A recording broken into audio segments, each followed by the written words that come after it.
My dad chose not to walk me down the aisle because his favorite daughter planned a housewarming party on the same day as my wedding. But 2 days before the ceremony, he was beside himself when he discovered who would be taking his place. My sister Brooke has always been the golden child. I'm talking about the kind of favoritism where my parents flew across the country for her college orientation, but told me to take the bus to mine because gas was expensive. When she wanted a car at 16, they bought her a Honda Civic. When I asked for help with a used car at 18, Dad said I needed to learn financial responsibility. I sent out my wedding invitations 8 months in advance. Save the Dates went out a full year before. Everyone knew the date, including Brooke. So when she announced her housewarming party 3 months later for the exact same day, I genuinely thought it was a mistake. I called her. "Brooke, that's my wedding day. You know that, right?" She laughed. "Oh, I'm sure people can do both. Your ceremony's at 2 o'clock, mine starts at 4 o'clock. It's fine." It wasn't fine. My wedding was 2 hours away from her new house. There was no way guests could attend both. I waited for Dad to say something, to at least acknowledge how messed up this was. Instead, he called me that night and said, "Honey, I know this is hard, but Brooke already sent out invitations to over 50 people. Maybe you could reschedule. Spring weddings are nice too." I was getting married in October. He wanted me to push my wedding back 6 months because Brooke couldn't pick literally any other Saturday. I said no. He got quiet, then said, "Well, I'll have to miss your wedding then. Brooke's counting on me to help host. You understand?" I hung up. My mom called an hour later crying, saying I was tearing the family apart and couldn't I just be the bigger person for once? Here's what Dad didn't know. My grandfather, his own father, cut him off 15 years ago after Dad chose his new wife's family over his own parents. When Dad remarried, his new wife didn't like Grandpa's old-fashioned opinions. So Dad just stopped visiting, stopped calling, didn't even tell Grandpa when I graduated high school. But Grandpa and I stayed close. We met for breakfast every Sunday. He paid for my college tuition all 4 years. He helped with my apartment down payment. He was at every birthday, every achievement, every moment Dad missed because he was too busy with Brooke. 2 days before the wedding, Dad showed up at Mom's house while I was there doing final seating arrangements. He walked in and saw the chart on the dining room table. "Who's walking you down the aisle?" he asked. I didn't look up. "Grandpa?" Dad's face went completely white. "My father? You've been talking to him?" "Every week for 15 years. He's paying for half the wedding. Actually, the half you said you couldn't afford while you wrote Brooke a $15,000 check for her house down payment." Dad just stood there. I could see him doing the math in his head, realizing how much he'd missed. "He won't even return my calls," he said quietly. "Yeah, he blocked you in 2009,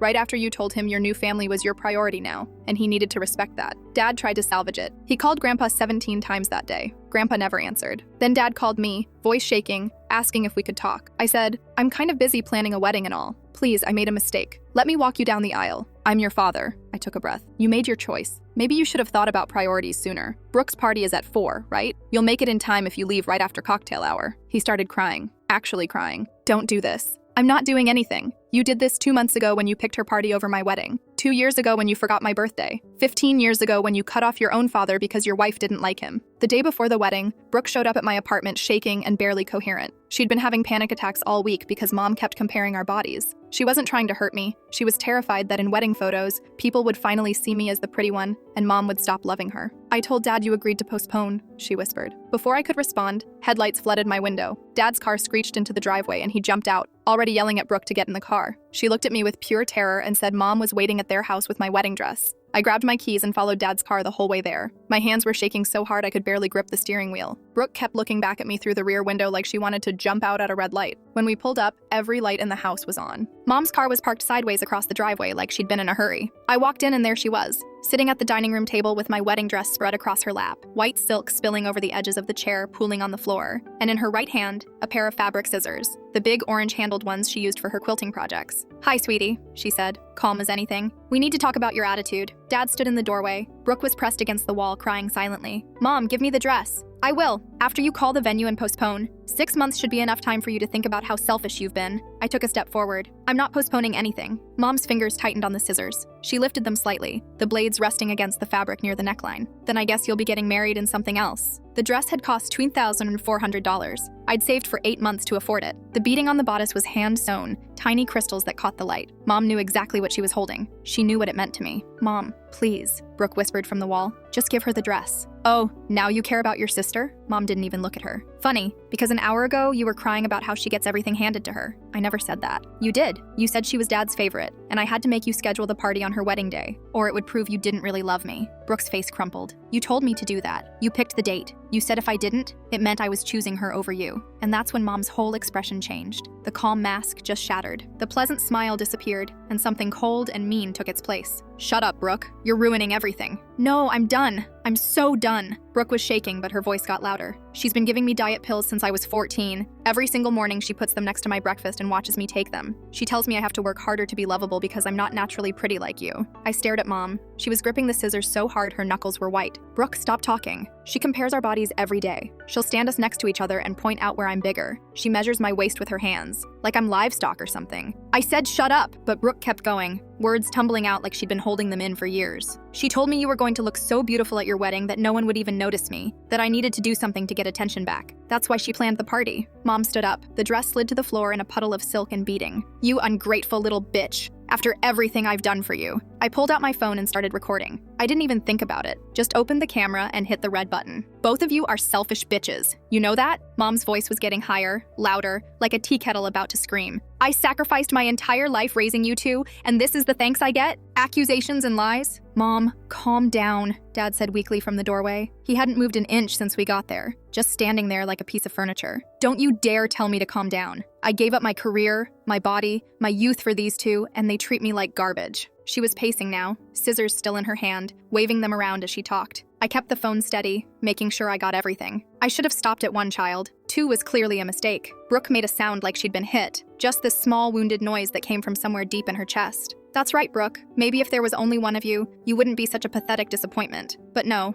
I had to have two. And now look at you, crying like always. This is exactly why people only pretend to like you. Jesus Christ, I whispered. Dad finally stepped into the room. That's enough. Mom whipped around to face him. Oh, now you grow a spine? Where was this energy 15 years ago when I needed you to cut off your father? Dad froze. What? Your precious daddy. You think he actually said all those horrible things about me? About our family? Mom laughed, sharp and mean. I made it up, every word, because I needed you isolated from anyone who might see through me. The room went completely silent. Dad's face drained of all color. He looked like someone had just told him the sky was green. You told me he called you trash, that he said our marriage was a mistake, that he never wanted you to marry me. And you believed it because you're spineless and worthless and you've always been too weak to question me. You just did whatever I told you to do like a good little puppet. I was still recording. 4 minutes now. My hands were completely steady even though the rest of me felt like I was vibrating. The front door opened and Grandpa walked in. He must have been standing on the porch listening to everything. His face was hard, like granite. He walked straight to Mom and took the scissors from her hand. She was so shocked she just let him. Didn't even fight. Then he picked up my wedding dress from the floor, shook it out gently to get rid of the dust, and draped it over his arm. You're a sick woman, he said quietly. His voice was calm, but you could hear the anger underneath it, like ice over deep water. You spent decades destroying your own family because you needed to be the center of everything, because you couldn't stand the idea of anyone being loved more than you. Mom's face twisted into something ugly. You ruined my marriage by existing. If you had just stayed away,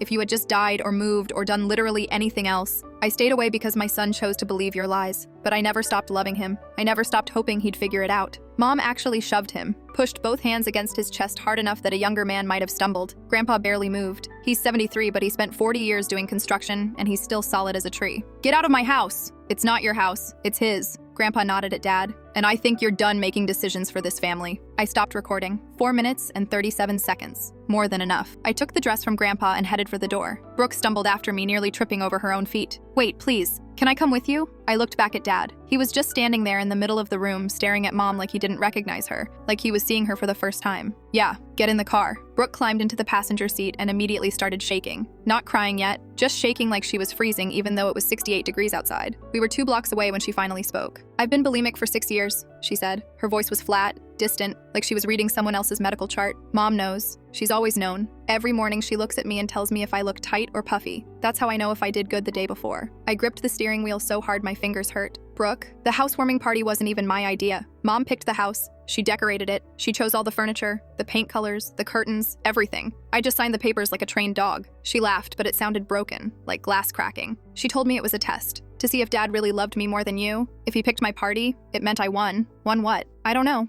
I never know. Nothing's ever enough with her. I could be a size 0 and she'd tell me I looked bloated. I could get a promotion and she'd ask why it wasn't a better position. It's like she gets off on making me feel like shit. We got back to my apartment and Brooke went straight to the bathroom and locked the door. I heard water running, then silence. Then the sound of her throwing up, trying to be quiet about it, but I could hear everything through the thin door. I sat on the floor outside the bathroom. Brooke, open up. I'm fine. You're not fine. Open the door. The lock clicked. She was sitting on the tile floor, face red and blotchy, hair stuck to her forehead with sweat. She looked about 15 years old, mascara running down her cheeks in black streaks. I don't even want the house, she whispered. I hate it. The whole thing feels like hers, not mine. Like she bought herself a second home and put my name on it so she could control me forever. She has a key. She goes there when I'm at work and rearranges things, leaves notes about what I should change. So cancel the party. I can't. Why not? Because she'll kill me. She'll actually kill me. I sat down next to her on the cold bathroom tile. Then let her try. You're 28 years old. You're a grown woman with a job and a house and a life. She can't control you unless you let her. Brooke stared at the bathroom tiles for a long time, the little hexagonal ones that came with the apartment. I'd always hated them, but right now they were the most interesting thing in the world, apparently. Then she pulled out her phone. Her hands were shaking so hard she could barely type, but she found the venue's number and called. Hi, this is Brooke Williams. I need to cancel my event for tomorrow.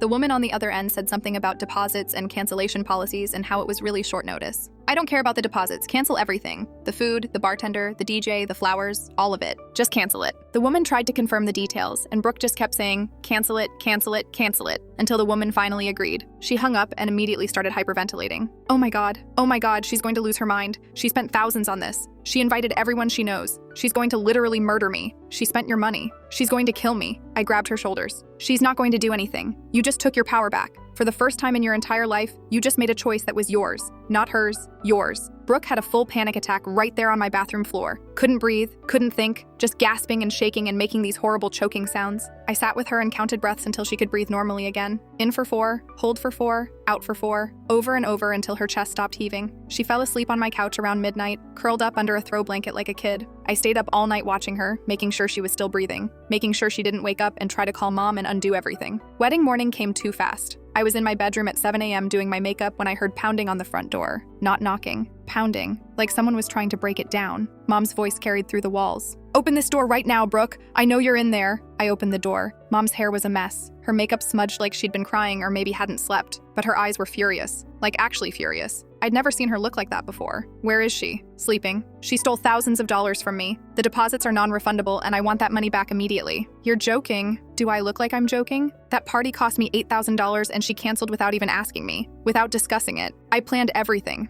The caterer, the decorations, the music, everything. And she just throws it away like it means nothing? It was her party, her house, her money. It was my planning, my time, my effort. I spent 3 months organizing that party and she just destroys it in one phone call? After everything I've done for her? Maybe because it did mean nothing. To her, anyway. Brooke appeared behind me, eyes swollen from crying and sleeping in her makeup. She looked horrible. Her hair was sticking up on one side and she had pillow creases on her face. Mom, please just go. You ungrateful little bitch. After everything I did for you. After I spent months making sure that party was perfect. After I invited everyone I know, told them all how successful you are, how proud I am of you. I pulled out my phone. Leave now or I play the recording for Dad. Right now. I'll send it to him and every single person in the family group chat. Mom's face went white, then red, then white again. You're bluffing. I opened my messages, found Dad's contact, and held up the phone so she could see. My thumb hovered over the play button. Try me. For a second, I thought she might actually lunge at me. Her whole body tensed like she was about to attack. Her hands curled into fists. But then she looked at Brooke cowering behind me, and something in her face changed. If you go through with this wedding, I will make sure the entire family knows what a manipulative bitch you really are. I'll tell them everything. How you've always been jealous of Brooke, how you isolated her from me, how you're trying to destroy this family because you can't stand not being the favorite. I have 4 minutes of you on recording calling your daughters bitches